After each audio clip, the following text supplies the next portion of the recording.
sejam bem-vindos ao TDAH Sem Neura. Eu sou a Jéssica Domingues, sou psicopedagoga e trabalho com intervenção em TDAH em adultos, crianças e adolescentes. Hoje estou com a psicóloga Caroline Siqueira para conversarmos sobre como podemos fazer a intervenção no TDAH através da psicoterapia também. Carol, conta pra nós como o TDAH pode afetar na regulação emocional das pessoas, dos adolescentes, dos adultos. Tem que frisar que isso começa na infância já. Então, a gente pode pensar em como isso vai afetando ao longo do tempo, e o que eu gosto sempre de explicar é que a falta de compreensão é o que mais afeta. Então, quando eu trabalho com famílias que vêm ali desde o começo, ou na adolescência, ou pequenos mesmo, que o TDAH tem ali uma idade limite, mas a suspeita já vem desde cedo, né? Então, o que eu falo para essas famílias é que o ambiente precisa ser propício. Sim.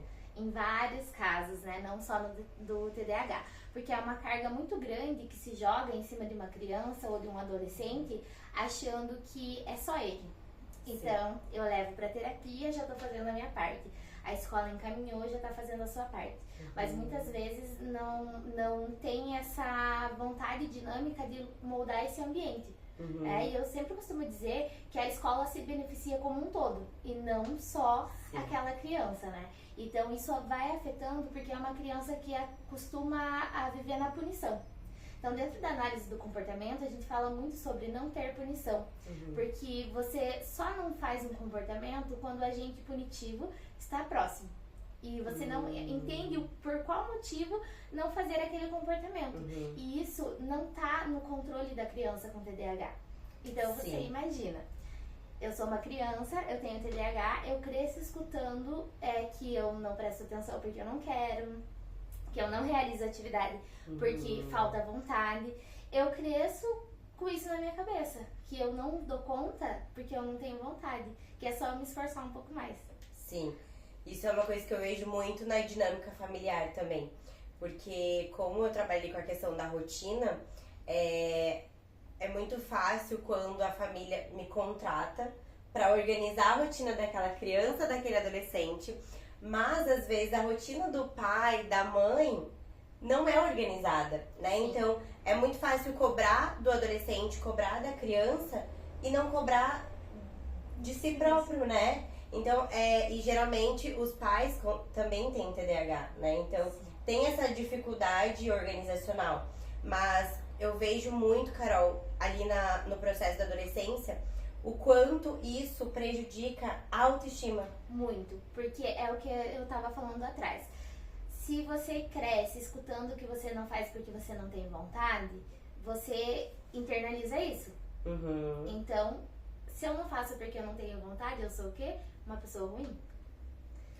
Uma coisa que eu escuto bastante eu sou burro, eu não consigo. E eu tenho combinado até com os meus pacientes, adolescentes, crianças e adultos, que não pode falar não consigo. Sim. E eu sou burro, eu falo que é proibido. Então aqui ninguém fala isso. Por quê? A gente já manda essa informação pro nosso cérebro de que nós não conseguimos. Exatamente. Né? Então o cérebro ele vai limitar aquela atividade, vai limitar aquela informação e vai bloquear, né? Isso, e acaba desistindo antes de tentar, né? Então, por exemplo, se eu sou uma adulta, que eu conheço uma pessoa legal e eu me interesso, por que eu vou tentar? Se eu não sou uma pessoa boa, o que vai fazer com que aquela pessoa que é boa, que eu tô admirando, goste de mim? Então já impacta nisso. Não só nas relações amorosas, mas em relações de amizade também. Então eu acho a Jéssica muito legal, muito divertida, mas eu esqueço de tudo, eu não presto atenção nas coisas. Como que eu vou ser uma boa amiga pra Jéssica, que é tão legal? E a Jéssica, no caso, eu tenho TDAH também, então às vezes a gente se cobra demais, né? Sim. Eu recebi o meu diagnóstico na vida adulta e eu sempre pensava, caramba, como que eu não lembro disso? E na adolescência eu esquecia muito das coisas. E eu lembro que a minha psicóloga, na época, ela falava assim, Jéssica, faz lembrete, usa o alarme. Porque na nossa época o celular era só alarme, né? Alarme e jogo da cobrinha. Então eu esquecia de colocar o alarme. Eu falava, mas eu esqueci de novo, e por que eu esqueci de provas? E isso eu vejo que refletiu um pouco na vida adulta, mas como em casa eu sempre tive uma rotina organizada, eu não tive tantos prejuízos. Sim. Eu vi que fez muita diferença isso na minha vida, sabe? E eu vejo que hoje, na sociedade que a gente tá, que é uma sociedade que não para, os pais são muito cobrados da escola. Sim. Então, mas os pais vêm às vezes como, mas eu dei conta, eu também era assim, mas eu me esforcei. Por uma questão da sociedade. Engolidos pela sociedade, pelo discurso que é sempre o mesmo.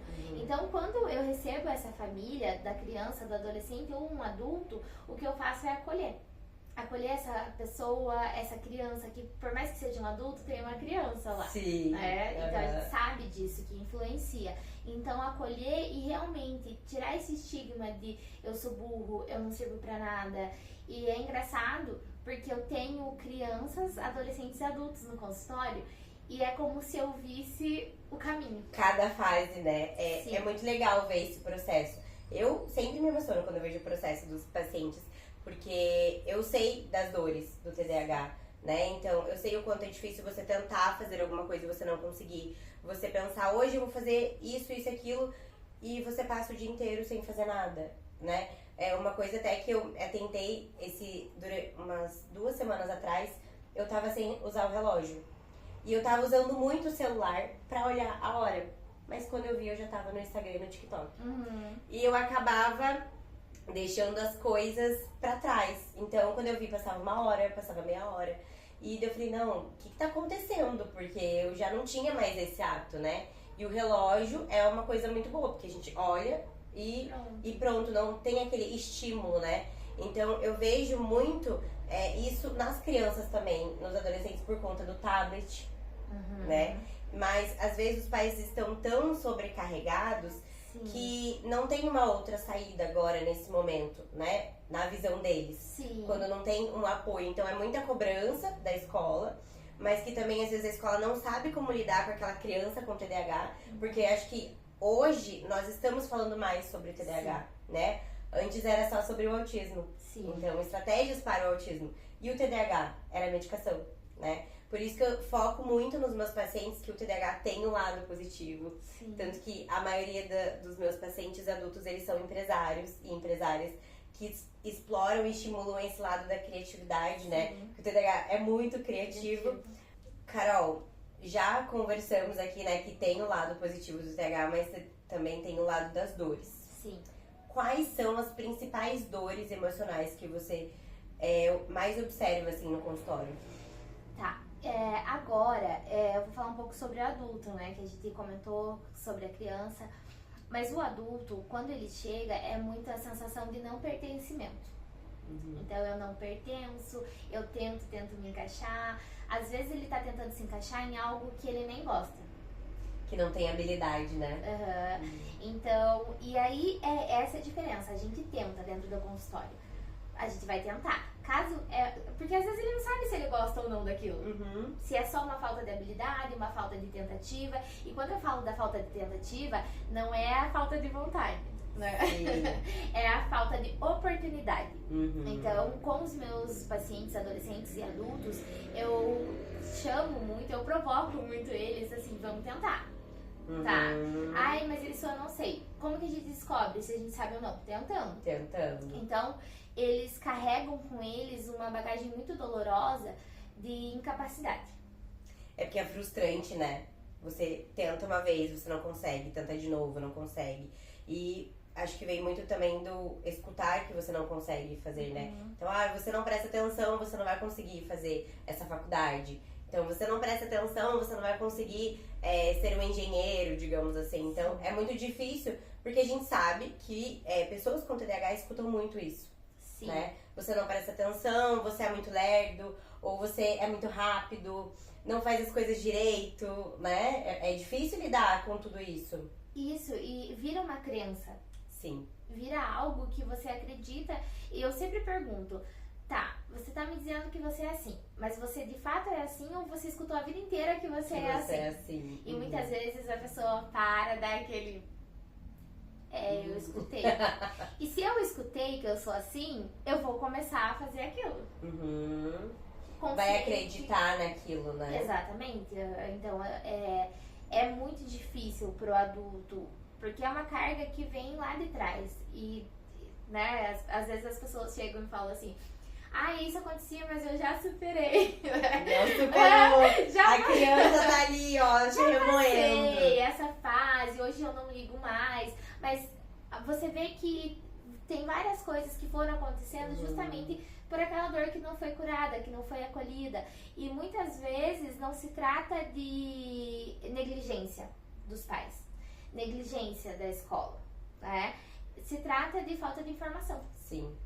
E aí também tem aquela coisa, né? Os nossos pais, eles são pais pela primeira vez. Sim. Né?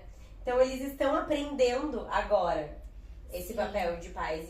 E antigamente não tinha informação sobre TDAH. Então hoje os adultos com diagnóstico, eles carregam muito essa criança. Sim, eu acho importante também frisar que muitos adultos chegam no consultório com N diagnósticos. Depressão, ansiedade, transtorno de humor. E após uma investigação, eu vou percebendo que a ansiedade, a depressão, elas são sintomas de algo que não foi reconhecido e não foi tratado corretamente. São comorbidades do TDAH. São sintomas mesmo, Gé. A gente fala assim, que às vezes a depressão, a ansiedade, elas não são a causa principal, elas são sintomas daquilo que não foi olhado. Então, às vezes aquela pessoa tomou uma medicação a vida inteira para depressão e ansiedade, mas a causa não foi tratada. E nem se sabia do que estava falando.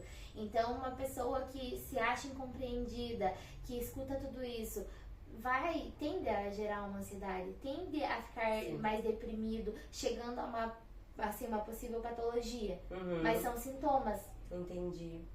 E é engraçado, né, a gente falar sobre isso, porque pessoas da nossa idade, né, 30 anos, quase 30 anos, 30 a mais, a maioria das pessoas são ansiosas. Sim. E muitas pessoas são ansiosas por conta de um TDAH não tratado, né? E também tem uma questão profissional de frustração, né? São frustradas profissionalmente por não conseguir trabalhar o foco, trabalhar a atenção. É por isso que eu friso bastante ali nos meus atendimentos a prática da mindfulness, né? Para focar a presença, focar o aqui, o agora. Trabalhar esse tempo de atenção. Como que meu corpo sente a ansiedade, como que meu cérebro reage quando eu desfoco de um assunto que ele é mais desafiador pra mim, né? Sim, e porque também pessoas com TDAH, elas tendem a ser impulsivas. Sim. Né? E é bem difícil lidar com a impulsividade. Tanto que a impulsividade, a maioria das pessoas impulsivas, elas são conhecidas como grosseiras. Sim. Porque você recebe, né, aquela informação e você já vai agindo. Você não pensa, né? É muito difícil. E eu, por muitos anos, eu fui uma pessoa impulsiva. Eu ainda sou, né? Mas a minha impulsividade, ela é equilibrada hoje em dia. Mas é muito difícil você ser uma pessoa impulsiva com um cérebro TDAH que não para, tá em constante movimento. Eu falo que é uma Ferrari com o freio de uma bicicleta. É difícil frear, né? Então, é muita técnica, é muita prática, é muita estratégia pra você lidar com tudo isso, né? Pra você observar que, o meu cérebro agora, ele está com uma sobrecarga mental, né? Isso é desafiador pra mim, isso não é.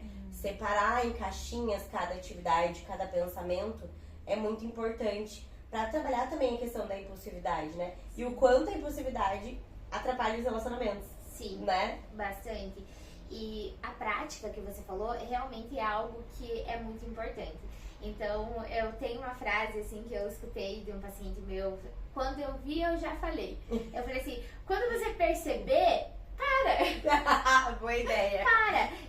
E assim, parece bobo, mas a prática, ela é eficiente, ela é eficaz. Só que se eu fizer uma ou duas vezes, isso não vai mudar. Agora, se eu ficar fazendo constantemente, eu aprendo esse comportamento.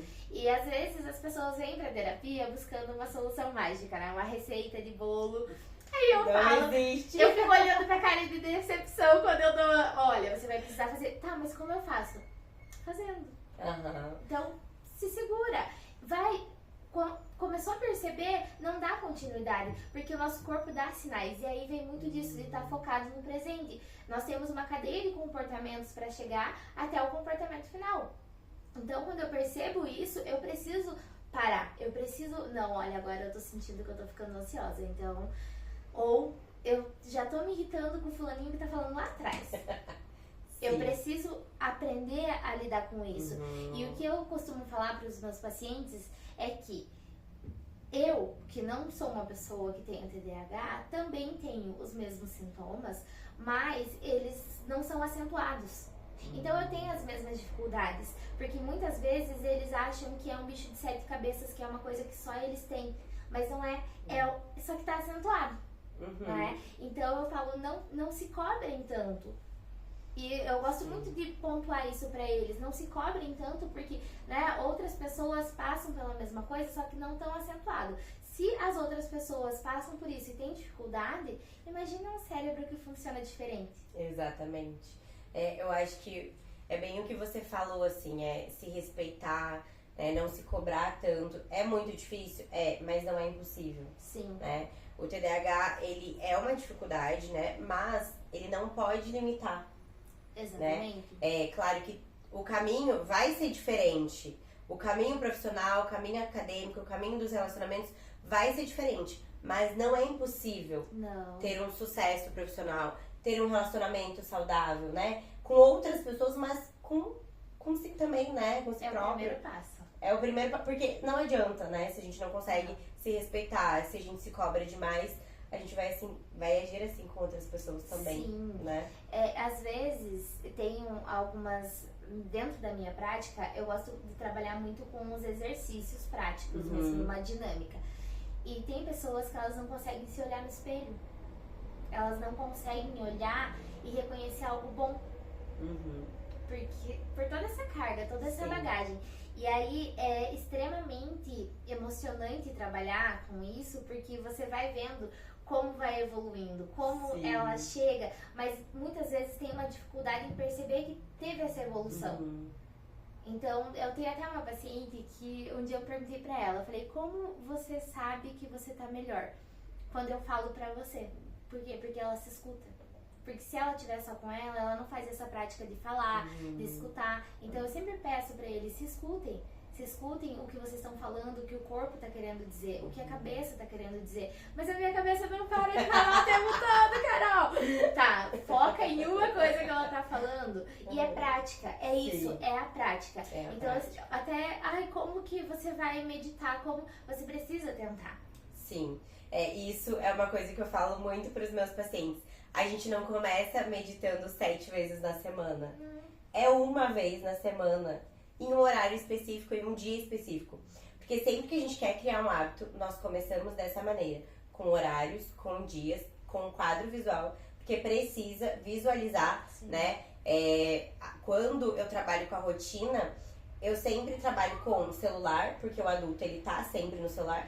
Mas precisa ter um quadro visual, né? Porque o TDAH, ele precisa visualizar, então não adianta só anotar no celular e não ter o quadro. E tem que ser aos poucos. Vai começar musculação, vai começar academia. 1 vez na semana, 2 vezes na semana. Até construir esse hábito pra você sentir que você é capaz de fazer aquilo, né? Eu medito há mais de 5 anos. Então, hoje em dia, eu já consigo meditar por 30 minutos. Eu conto isso pros meus pacientes e falam, Jéssica, é impossível. Eu falo, gente, não é. Porque no começo, eu achava que nunca ia conseguir. Porque era muito difícil ficar concentrada, sentada. Com a mente quieta, né? Com a mente quieta. Nossa, eu tava viajando, sabe? Não dava. Então, é aos poucos. Por isso que a Mindfulness é uma técnica muito específica e curta, né? Sim. Então, hoje em dia, tenho pacientes que já conseguem ter essa prática mais de 1 vez na semana e conseguem identificar, não, eu estou desfocada agora, estou ansiosa, vou fazer tal coisa, né? Então, já consegue criar essa estratégia sozinho por conta da técnica, mas tem que tentar e tem que se permitir errar, né, Carol? Tem. E uma coisa que é muito importante é que, voltando na questão do ambiente, eu sempre vou bater na tecla do ambiente, que é muito importante, porque às vezes se eu recebo um paciente que tá muito ansioso, ele me deixa ansioso, se eu não me cuidar. E é nisso que eu quero dizer, entendam como uma pessoa que é treinada, estudou para fazer isso, também pode entrar nesse ciclo, né? Então, por que a gente vai se cobrar tanto? Então, se a tua psicóloga... Às vezes eu falo assim, calma, respira, fala mais devagar, que você tá me deixando ansiosa. Então, quando a gente não se percebe, imagina se eu não me percebesse. O que não ia virar essa sessão? Exatamente. É igual o que eu trouxe do celular e do relógio, né? Se eu, que ensino as pessoas a aprender a fazer a rotina, trabalhar o foco, a atenção, né? Ali a mindfulness, também me perdi nessa questão ali do estímulo no celular, porque eu estava sem utilizar o relógio. Imagina uma pessoa que não sabe ainda essas técnicas, né? É muito difícil, a mudança é muito difícil, mas é você se permitir sentir, se autoavaliar, né? E entender que tá tudo bem. Eu fiquei aquelas 2 semanas ali focada no celular e confesso que fiquei até mais ansiosa por conta do celular. E eu falei assim, o que tá acontecendo? O que eu tô fazendo que tá me deixando ansiosa? Sim. Falei, gente, meu relógio. E ele ficou sem bateria. Eu esqueci de colocar pra carregar e ele tava dentro da gaveta. Então eu fui deixando. E isso acontece, gente, né? Mas é você se permitir voltar e tá tudo bem. Isso, recomeçar. Olha, não tem o que não tenha jeito. Exatamente. Né? Não tem o que não tenha jeito. É verdade. Quantas vezes forem necessárias tentar novamente, vocês vão tentar. Por isso que é bom você ter o apoio de um profissional adequado. Alguém que vai te orientar e vai te lembrar que tá tudo bem você voltar. Sim. Nossa, Carol, eu tava indo super bem, aconteceu isso, perdemos todo o nosso trabalho. Não, nós não perdemos, porque você percebeu que houve essa mudança. Sim, isso é muito legal, né? Quando eles conseguem observar essa mudança. Eu falo que quando você faz 1% todos os dias, já é uma grande evolução. Sim. É bem melhor do que você fazer 100% um dia. No outro dia você não vai fazer 100%. E quem dá conta de fazer 100%? Ninguém, né? Porque a gente não é robô. E então é 1% todos os dias. É começando a rotina aos poucos, indo pra psicoterapia, né? Eu acho que a gente tem até uma paciente em comum que tinha uma questão de uma resistência, né? Sim. Pra fazer a psicoterapia. E aos poucos ali eu fui comendo pela beirada e mostrando pra ela o quanto seria importante pra ela trabalhar também essas questões emocionais, né? Não só estratégias, questões ali da rotina, que é o meu trabalho, que eu tenho um limite, Sim. né? E quando eu chego no meu limite, eu já não consigo trabalhar essas questões emocionais. Então foi aí que eu falei, agora entra a psicoterapia. Então eu consegui mostrar pra ela o quanto seria importante, o quanto ela teria mais evoluções ainda, né? Isso. No desenvolvimento dela nesse processo. E tá sendo um trabalho bem legal, Sim, né, Carol? Totalmente. E eu acho isso muito importante também, a gente saber o nosso limite. Então, eu não resolvo tudo aqui dentro. Eu sempre falo, não sou eu, quem resolve são eles. Eu dou apoio, eu dou ferramentas, mas saber que tem alguém ali. Muitas vezes o meu vínculo aqui, dentro de toda a questão ética e profissional, é o maior vínculo que essas pessoas têm. E é o primeiro vínculo desses, porque a partir desse vínculo elas vão construir outros, porque elas foram respeitadas, escutadas, compreendidas, olhadas, entende? Então eu até me arrepiei. Porque assim, é um trabalho muito gratificante ver essas evoluções, entender que ali são pessoas. Por isso que eu falei ao longo, né, dessa entrevista, o quanto a gente precisa olhar e entender que as outras pessoas também têm dificuldades. Sim. Né? Não são, e não é assim de, ai, todo mundo tem problema, Jéssica, vai lá, levanta. Não é isso. Gente, não é isso. É assim, olha, todos têm, e você é mais uma pessoa que tem, assim como outros resolveram, você é mais uma pessoa que vai dar conta de resolver. Vai conseguir resolver. Não é impossível. Até hoje eu não sei algo que seja impossível. Você já sabe alguma coisa? Eu falo que a gente sempre resolve, né? Sempre vai ter um jeito pra resolver. Isso. Mas uma coisa que eu trabalho muito com as minhas crianças também, que é a questão da estratégia, você pensar por fora, Sim. sabe? Pra conseguir ter esse olhar, porque o TDAH tem muita dificuldade, né? Pra olhar fora da caixinha. Então ele pensa fora da caixinha, na criatividade, mas pra resolver um problema, ele tem dificuldade pra olhar por fora, né? Então, sempre que você for pensar em resolver um problema de matemática, uma resposta ali na prova de português, você precisa pensar em uma estratégia, né? Sim. Tudo na nossa vida é estratégia. Tanto que hoje eu até atendi um paciente de 7 anos e eu falei pra ele, a gente vai fazer esse jogo hoje e o que nós precisamos fazer, né? Aqui pra conseguir desenvolver esse jogo. Ele falou, estratégia. Eu falei, Legal! vencemos mais um dia. Uhum. Porque é sobre isso, né? Sim. São estratégias emocionais, estratégias de rotina, de aprendizagem, estratégias de foco, de atenção e de ansiedade. Carol, o que a psicoterapia pode ajudar nesse processo? Não de cura, porque o TDAH não é uma doença, mas de desenvolvimento mesmo, para estimular essa parte positiva do TDAH. É a aceitação, né? É olhar pra si, se compreender, se acolher, porque a gente fala muito sobre ser acolhido, mas muitas vezes nós não nos acolhemos. Então, a psicoterapia, ela vai ter um papel muito importante de fazer aquele indivíduo olhar pra ele mesmo. Quem é ele? Será que ele sabe quem é ele sem todas aquelas opiniões alheias? Né? Já olhou? Sabe no que é bom? Sabe no que não é bom? Então, às vezes eu peço, faz uma lista pra mim de coisas que você é bom. E a pessoa responde tão orgulhosa e quando a gente, de repente, em um momento da sessão, mas eu não sou bom em nada. Aí eu pego, eu dou um caderno pra todos os meus pacientes. Pego, falo assim, tá, mas isso aqui... O sorriso volta. Sim. Então, às vezes, eles precisam, às vezes, quase sempre, serem lembrados disso. E esse é o papel da terapia, de conseguir levar isso pra eles de uma maneira que eles iniciem aqui e expandam pra fora. Sim, muito legal. E é legal que você falou da habilidade, que eu trabalho essa questão da habilidade também na minha mentoria do TDAH Mind, e eu observo o quanto essas pessoas com TDAH que chegam, eu falo que o adulto que chega é porque ele já tá esgotado, né, daqueles prejuízos do TDAH. Então, tá esgotado de fracassar, né? Fracassar diariamente, esquecer as coisas, não dar conta, não focar.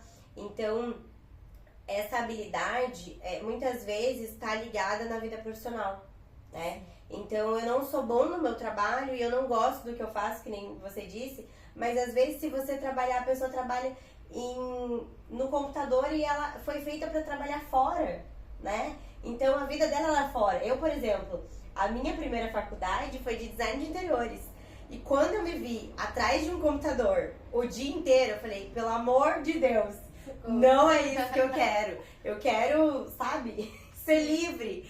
E quando eu mudei de profissão, que eu me encontrei ali em sala de aula e andando descalço com as crianças, eu vi que, não, é isso, né? E é importante que você precisou experimentar. Precisei experimentar. E entender que foi tudo no momento certo, né? Eu precisei ser professora, eu precisei pra depois conseguir ser a profissional que eu sou hoje pra atender crianças, adolescentes, adultos. Mas também precisei passar pelo meu diagnóstico e me entender também como Jéssica, né? Não só como profissional. O que você diria hoje para os seus pacientes e para pessoas com TDAH, Carol? Não desistam de si mesmos. Não achem que não tem uma solução, que vocês são assim mesmo e não vão mudar. Se vocês acham que tem alguma coisa de diferente, que vocês precisam de apoio, vão em busca. Achem um profissional com que vocês se identifiquem, porque isso é muito importante. Até na escolha do profissional, às vezes, eu tenho uma paciente que ela fala, eu acho que eu sempre fiz terapia errada. Eu não sei fazer terapia, Carol. Aí eu, por quê, né? Por qual motivo? Porque eu não sei, porque nunca dá certo. E assim, o que não dá? É porque elas achavam que tinha que ficar lá, alguém dando resposta, alguém falando como elas deveriam andar. E não é assim. Então vocês precisam acreditar no potencial de vocês, porque vocês são capazes. E o meu recado também extra são para as pessoas de convivência do TDAH. Então, né, namorados, maridos, esposas, pais, porque às vezes tem sim alguns casos isolados onde os pais não têm TDAH. Então, o que acontece? Olhem com carinho e pensem, se pra mim, que não tenho TDAH, é difícil fazer isso, um cérebro que funciona diferente também vai ser. Então, é a empatia, é olhar. E sinceramente, Jé, eu acho que se o mundo conseguisse dar uma pausa e aplicar mais rotinas, aplicar mais isso do que a gente ensina, é um ganho para todo mundo. Sim. É uma vida saudável para todo mundo. Então, o que nós, como profissionais, queremos para esses nossos pacientes, na verdade, seria benéfico para todo mundo. Então, várias famílias falam, a rotina dele mudou a nossa vida desde que ele tá na terapia. E muda. Mudou para melhor. Hoje eu consigo fazer isso, hoje eu consigo fazer aquilo. Então, para ambas as partes, não se julguem, né? Errou hoje. Às vezes o pai fala assim, não consegui, gritei. Tá bom, da próxima vez você não vai gritar. E se gritar, você vai tentar uma próxima não gritar. E punição não funciona com ninguém, né? Isso também não funciona nem com adulto. O que faz é criar uma pessoa insegura, com medo. Então, assim, compreensão e carinho, eles são essenciais. Tanto de mim pra você, né? quanto de você pra você mesmo. Sim. Isso é bem significativo, Carol, que você falou, porque na minha casa, a minha mãe tem um TDAH misto e eu tenho TDAH predominante desatento. E eu vejo que em várias situações ali, a gente se respeita muito de uma maneira que eu respeito os prejuízos dela e ela respeita os meus, né? Porque ela é ligada no 220 e eu sou mais lenta, sabe? Eu sou mais perfeccionista, ela então tem que fazer rápido.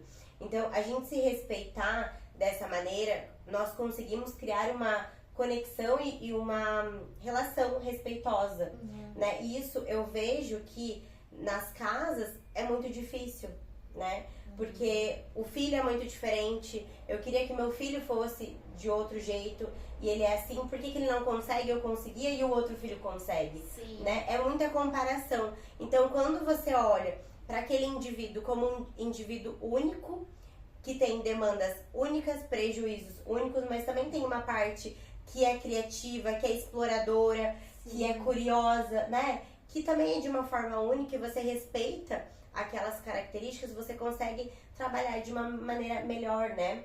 E a rotina, eu sou suspeita pra falar, né, da rotina, mas eu vejo muita mudança, sabe? Eu tenho até uma conhecida, uma grande amiga minha que me ligou esses dias e ela falou, Gé, eu tô sem criatividade, eu tô perdida. E, assim, ela tem uma experiência e um potencial tão grande. Falei, não, eu tenho 1 hora e a gente vai conversar agora nessa 1 hora. Eu vou te ajudar a organizar a sua rotina e já estamos entrando ali na segunda semana que ela tá conseguindo seguir a rotina, reerguendo a empresa dela, que ela tava desmotivada, não tava conseguindo fazer e tudo através da rotina, começando aos poucos. Então eu vejo assim o quanto isso muda a vida das pessoas, mudou a minha vida. E eu quero transformar a vida de todas as pessoas através da rotina. Porque eu sei que transforma, eu sei que muda, né? Vai então, mudar sim.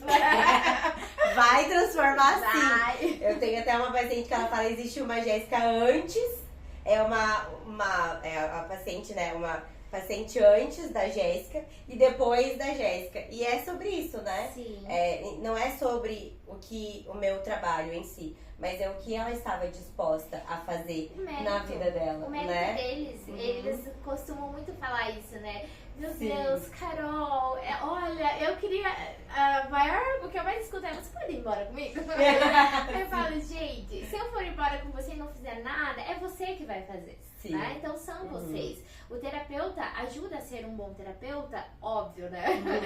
Mas o trabalho é de vocês no final. Sim. A conquista é de vocês. Claro que a gente fica imensamente feliz e gratos por participar, mas é de vocês. A conquista é de vocês e vocês precisam entender os méritos que são de vocês, né? Que a gente tem um dedinho, mas se vocês não quisessem, não teria nada. É verdade.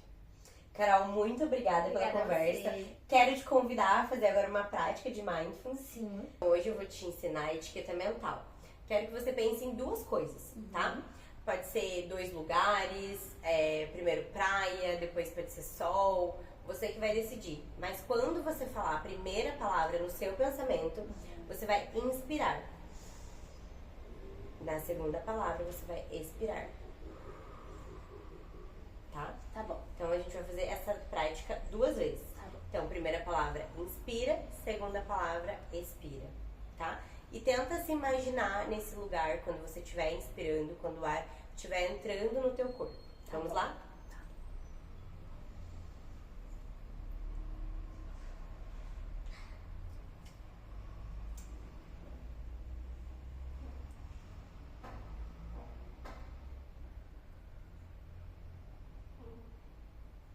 Carol, muito obrigada pela sua presença. Esse foi o primeiro programa do TDAH Sem Neura e eu espero que vocês tenham gostado. Me acompanhem para os próximos episódios.